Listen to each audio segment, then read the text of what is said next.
একদিকে চলছে ক্লাস, অপরদিকে টিনের চালা ভেদ করে পড়ছে বৃষ্টির পানি। কখনো সেই পানি গড়িয়ে পড়ছে মেঝেতে। সিরাজগঞ্জের উল্লাপাড়া উপজেলার উধুনিয়া এলাকায় বিল অঞ্চলের খর্দ গজাইল দাখিল মাদ্রাসার এমন চিত্র বছরের পর বছর ধরে।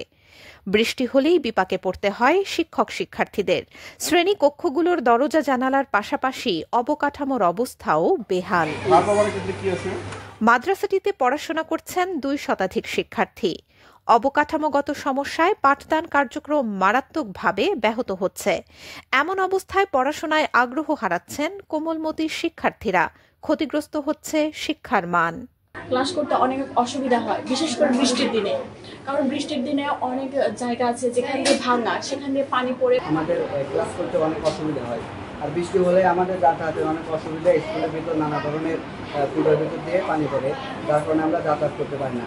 পানি পড়ে বই হচ্ছে ভিজে যায়, গরম লাগে, প্রত্যেক মানুষ অসুস্থ হয়ে যায়। প্রতিষ্ঠানটিতে নেই কমন রুম, পর্যাপ্ত টয়লেট, নেই বিশুদ্ধ পানির ব্যবস্থা। দীর্ঘদিন শিক্ষা প্রতিষ্ঠানের এমন জরাজীর্ণ অবস্থায় স্থানীয় বাসিন্দা ও শিক্ষকদের মধ্যেও রয়েছে হতাশা।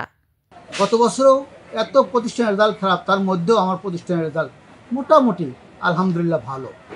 এই ভালো আমরা ভালো মনে করতেছি না। যদি আমাদের পরিবেশটা ভালো থাকতো, আমরাও ইনশাল্লাহ শতভাগ পাস বা এই টিআপ পাস আমাদের প্রতিষ্ঠান থেকে হতো। বিগত সরকারের সময় একটি ভৌত অবকাঠামো তথা 2023-24 সালে একটি বিল্ডিং অনুমোদন হয়ে আসছিল। সেটি যে কোনো কারণে সেটা এখান থেকে চলে যায়।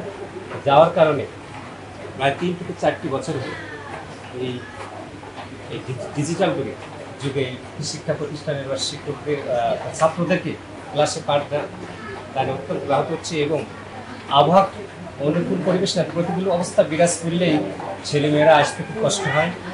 উপস্থিতির সংখ্যা খুবই কম হয়ে যায় এবং তার অত্যন্ত কষ্ট করে বৃষ্টির ভিতরে ভিজে ভিজে আসে। এখানে একটা বড় জোর 2টা ক্লাস হতে পারে, কিন্তু সেখানে আমরা ক্লাস চালাই 10টা।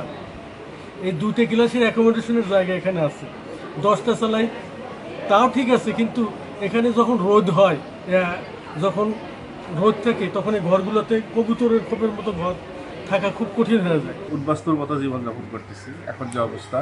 কারণ বাচ্চারা, গ্রামের বাচ্চারা আছে, প্লাস পাশে পার্শ্ববর্তী যে গ্রাম আছে সেখান থেকেও আসে।